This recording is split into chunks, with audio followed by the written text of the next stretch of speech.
तारीख थी 22 मई 2025। इस कश्मीर के बेसरन वैली में एक ऐसी घटना घटती है जिसको देखकर पूरे भारतवासियों की रूह कांप जाती है। यह घटना एक सोची समझी साजिश का हिस्सा थी। यहाँ वीडियो में आप देख सकते हैं कि आतंकवादी सिर्फ हिंदुओं को ही टारगेट कर उनको मौत के घाट उतार रहे थे।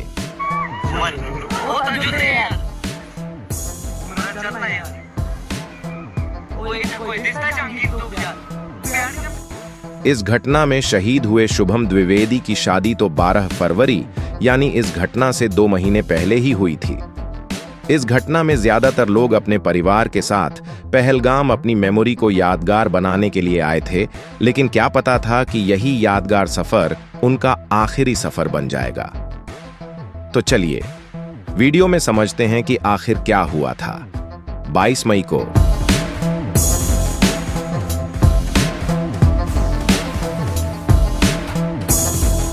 पहलगाम को एक घाटी के रूप में जाना जाता है जो जम्मू और कश्मीर का हिस्सा है। यहाँ घूमने के लिए कई सारे टूरिस्ट प्लेसेस भी हैं। इसकी सुंदरता को देखते हुए इसे मिनी स्विट्जरलैंड भी कहा जाता है और यही कारण है कि आतंकवादियों ने इस जगह को चुना। उन आतंकवादियों को भी पता था कि यहाँ काफी ज्यादा लोगों की संख्याओं में टूरिस्ट होंगे। वैसे तो कश्मीर सुंदरता के साथ साथ हमला करने वालों के लिए भी उनका पसंदीदा क्षेत्र रहा है।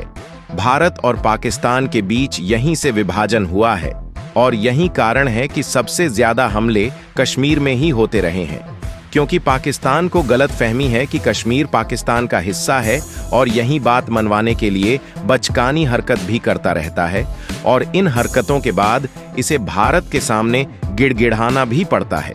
घटना की जांच के दौरान पता चला कि पहलगाम में हुए आतंकी हमले से पहले आतंकियों ने कश्मीर की 3 जगहों पर रेकी की थी। आरू घाटी, एम्यूजमेंट पार्क और बेताब बेली। आतंकियों ने सबसे पहले हमले की योजना इनमें से किसी एक जगह पर बनाई थी, लेकिन पर्यटकों की कम संख्या और सुरक्षा बलों की उपस्थिति के चलते उन्होंने अपना फैसला बदल दिया।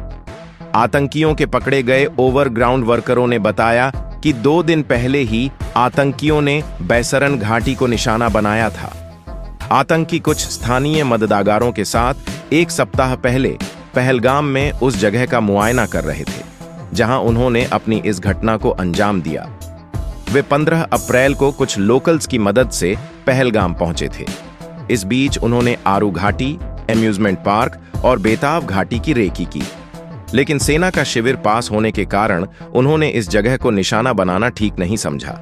अब तारीख आती है 22 मई 2025 सुबह से ही पहलगाम में पर्यटकों की भारी भीड़ घूमने के लिए आ चुकी थी।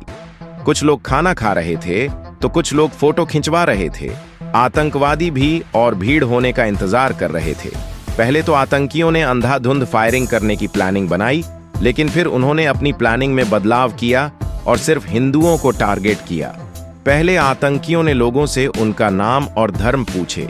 जो भी हिंदू होता था उस पर गोली चलाकर उसे मार दिया जाता था। जिन लोगों ने मुस्लिम होने का दावा किया उनसे कलमा भी पढ़वाया जा रहा था। आतंकियों ने इस घटना में 26 लोगों को मार दिया, जिनसे से 25 टूरिस्ट थे और 1 वहां का स्थानीय था। मारने वालों की संख्या में सारे हिंदू ही थे। घटना के कुछ दिन बाद पुलिस को अल्ट्रास्टेट संचार उपकरण के 2 सिग्नल भी मिले। आतंकियों के एक ओवरग्राउंड वर्कर ने आतंकियों को फोन पर उस जगह की जानकारी दी जहां उन्हें हमले के बाद पहुंचना था।